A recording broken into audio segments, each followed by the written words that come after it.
Prime Minister Honorable James Marape has strongly condemned Gulf's Provincial MP Sir Chris Haiveta for what he describes as an attempt to mislead the people of Papua New Guinea in the lead-up to the critical vote of no confidence scheduled for Thursday on September 12, 2024. Prime Minister James Marape expressed concern over Sir Chris Haiveta's public statements claiming that Papua New Guinea is on the verge of financial collapse and calling for the Prime Minister's resignation. Prime Minister James Marape stated, "It's quite obvious that Sir Chris Haiveta is misleading the people of Papua New Guinea on the eve of the vote of no confidence with a last-minute attempt to portray himself as the savior of the people, when history shows very well that he is far from that. The country is not on the brink of financial collapse, and I will not resign because Sir Chris wants me to do so. I challenge him to bring his numbers to the floor of Parliament on Thursday." Prime Minister James Marape emphasized that the country's financial affairs are fully transparent, and there is no basis for the claims made by Sir Chris Haiveta. Prime Minister stated, "Nothing regarding the financial state of the country is hidden. Everything is transparent."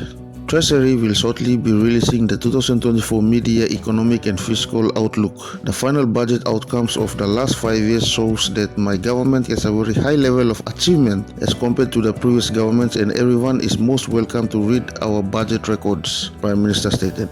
Prime Minister also pointed out that running a deficit budget is not a new strategy for the country and criticized Sir Chris Haiveta's claims as baseless and politically motivated.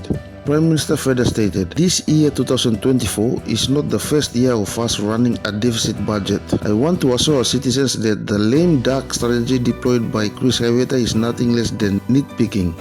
Our government strategy is far better than the previous government in that we are far more transparent," Prime Minister stated. He outlined the robust budget management system currently in place, underscoring the weekly meetings of the Budget Management Committee and the active oversight of the Public Debt Committee.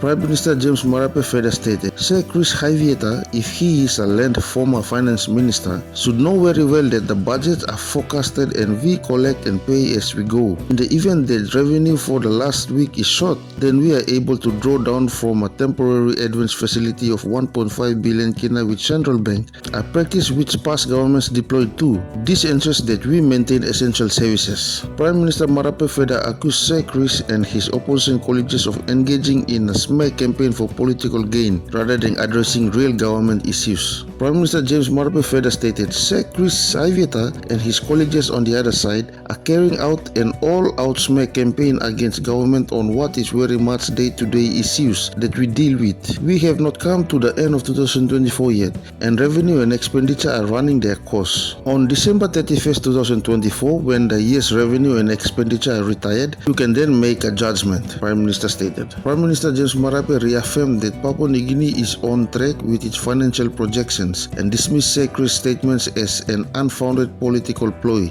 He noted the country's steady progress in reducing budget deficits since 2020 with a target of balancing in the 2027 budget. Prime Minister further stated, "Budget deficits are declining. We are fiscally consolidating. We are retiring our debts to fully eliminate all debts by 2033. We are increasing financing for infrastructure and more. All these are focuses of our budget. We are not incurring additional debts as Sir Chris falsely claims," Prime Minister stated. Prime Minister Marape closed his remarks by calling on Sir Chris Haiveta to present his case in Parliament rather than relying on fear-mongering tactics to sway public opinion.